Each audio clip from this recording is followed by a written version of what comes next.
If the Senate Judiciary Committee does not notice his hearing today for a Thursday hearing, then there is not enough time for him to get confirmed by the Senate by May 20th.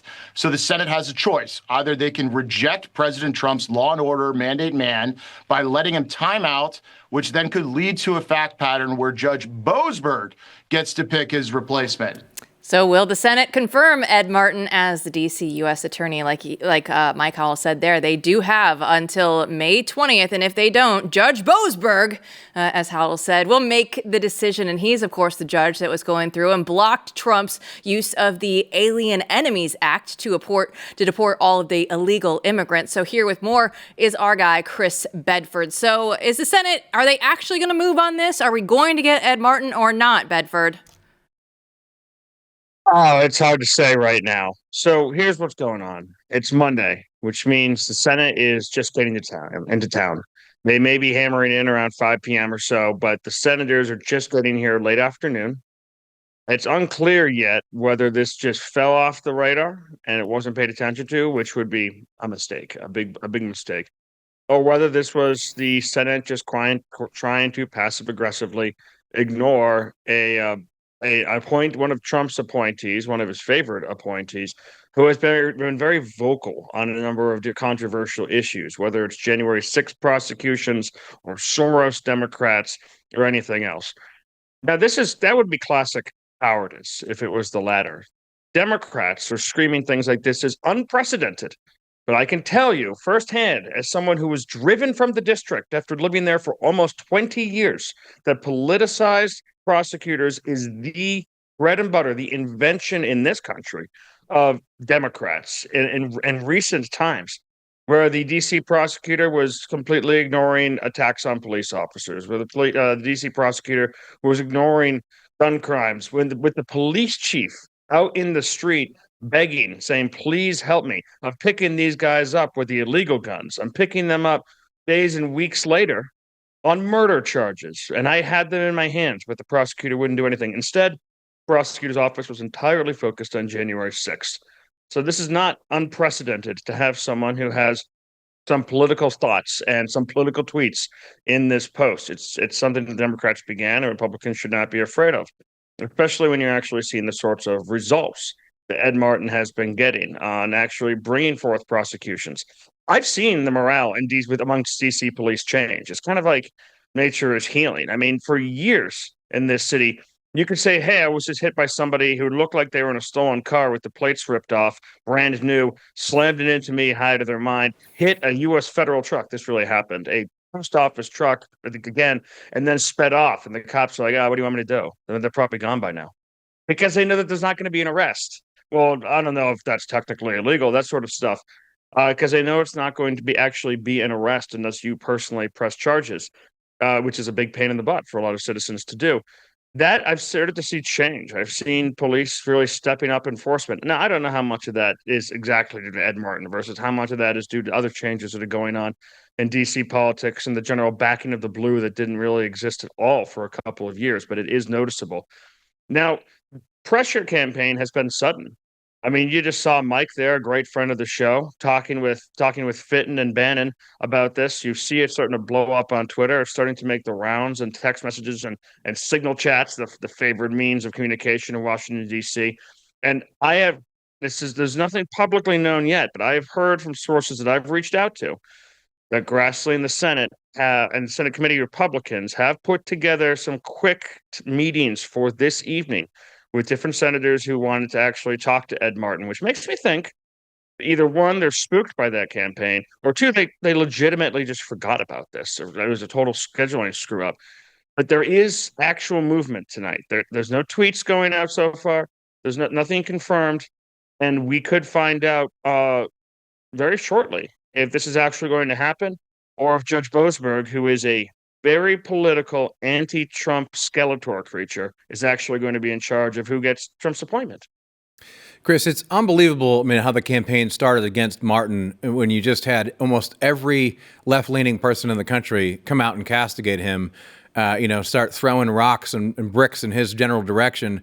They clearly were frightened of someone like him taking this office over. And that's striking. For the Republicans, on the other hand, I imagine that what's hanging over all their heads right now is Donald Trump and some other heavyweights, bringing some justice or expressing their public displeasure against any senator who runs against Martin. And they act like he's some kind of crazy candidate, of course, in the campaigns against him. But we have almost half of the attorney generals in the country now supporting him, including Ken Paxton.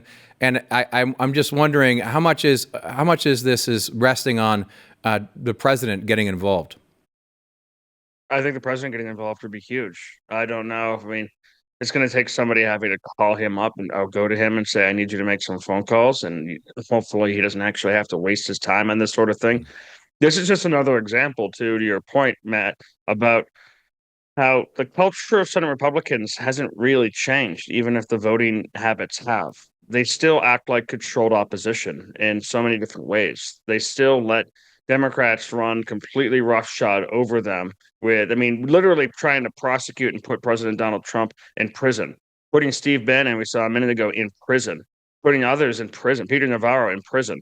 Going after the January 6 rioters and protesters and trespassers with the full vengeance of the law, which Ed Martin's predecessor did, which Joe Biden did, which Merrick Garland did, which the previous directors of the FBI have done. This is the politicization, and Republicans say on the campaign trail, and we're going to do something about it. And the only way to actually make it happen is with threats from the base, by actually paying attention, by noticing, by shows like ours talking about the mandate that has been given by the American people, not by Washington, D.C., which is literally the only Republican primary that went against Donald Trump, went for Nikki Haley. I mean, that is kind of like, it was a joke online, but it's also a glimpse into the way that people who live here and work here and staff these Republican agencies really do think. Well, the opposite of the mandate is something like PBS and NPR. Now, PBS, they say they're independent. They're serving the community, but we know 90% of their gender coverage, it's all pushing the lefty views, right? We know Donald Trump, he just did something the American people wanted for a very long time. He signed the executive order defunding them, and it's about time. So let's watch what PBS CEO had to say about their network. Both the combination of the fact that it was built as a public-private partnership, there would be some public money that went into public broadcasting that would enable stations in small communities to exist, alongside the fact that most of our support comes from people in communities. That really does create something that is very independent and very responsive to the communities that we serve. I'm sorry, is she trying to get conservatives on board with this? Because starting with public-private partnerships, I don't think is the way to do that, Chris. At least not for media platforms. I mean, I've listened to a lot of NPR in particular over the last couple of years for their bluegrass station, for their classical station, for their Celtic radio. And it's just appalling. The interviews, the newscasts that come in, the way that everything is slanted, the choice of stories, just the choice of stories, for example. Like let's take, for example, the average day during maybe the last election, previous election before that, when they wouldn't have said a single thing about Hunter Biden's laptop ever. I don't think I ever once heard a story, but I heard a story about the unknown plight of trans prostitutes' access to Massachusetts beaches. Things like that. Important topics. This was the coverage they went with. The story bias is just completely insane. It's laugh out loud sometimes. My wife would say, well, sometimes, why are you listening to this? It just makes you angry when you hear these commercials. I'm like, well, I like the music. It's worth it. But and a lot of this money, they claim they hide the shells. They hide the coin under the shells, where they try to pretend like they're not completely reliant on a lot of these actual federal grants and taxpayer money, but they actually disperse it, and they are more reliant, and they take more than they actually want to let on. They're like, oh, we only take hundreds of thousands, many, many, many more than that, through different places where they hide the money in a series of shell games, disperse it. People who donate to one program, they use it for another program, and if they want any evidence of what kind of response they've actually gotten and what kind of coverage they do, check out the people who actually listen to NPR and watch PBS. Is it a broad swath of the United States? Do they get a bunch of Republican readers, listeners, or is it largely upper middle class, college educated white women who seem to tune into this, and the original season ticket holders of the Kennedy Center before they all quit under Donald Trump. Those are the types who are attracted to this. And at the same time, we've talked about this in the show. What a lot of these channels are doing through the news programs basically amounts to an in-kind contribution to Democrats in their constant attacks and constant going after of Republicans and their constant defense of Democrats and their policies. I mean, taxpayers might as well be paying for an arm of the DNC, a radical arm of the DNC. It is unbelievable to me. I remember growing up, my grandfather used to listen to a lot of classical music through NPR, and every time they got into their season where they asked for money, he would say, "I'm not listening to the beggars," and turn it off for a period of weeks because he was so annoyed with how they were pressing people for money to donate. But I agree with you. There's a cultural aspect to this that is. It's a good thing if there's stations, right, that are playing this music that's being lost, that I enjoy as well. Yeah. But that's what streaming's for, sadly. And if you got to listen to a bunch of lunatics talk every so often, and the government's paying for it, that just doesn't make any sense. We don't need this. We can still listen to great music and have great people curate it the hell outside of government funding. Yes, and I've given donations in the past to specific shows and DJs. Of course, I'm on the phone with them for half an hour trying to get some kind of assurance that my money's not going to go to their news programs. And they assure me that it's not, but I'm not stupid. I also know that it's probably being dispersed throughout the entire thing. They're not like Chris Bedford's $100 grant must be carefully guarded in its intentions. But with that, in the case of music and in the case of culture, that's going to take a conservative resurgence. I mean, we talk about this in our magazine Frontier. We talked about this for years. Conservatives do have to pay attention to the importance of culture. They can't just take over the Kennedy Center and put a bunch of politicos on there. They have to put people on there who actually care about this sort of stuff, who care about this music, who care about the American history and lineage. I mean, honestly, the history of great American mountain music, Scots-Irish music, country music should not really be in the hands of left-wing lunatics anyways. It's a legacy that belongs to the United States and its people. And I pray that this sort of move would actually maybe potentially cause some course correction at NPR and other places where they might have to now appeal to a broader base of people who are actually willing to support them. Well, Chris, I fear I might have to make a call to Ed Martin today because this is casual Bedford. I don't know what's going on right now, but there is no suit and tie over there for Cinco de Mayo.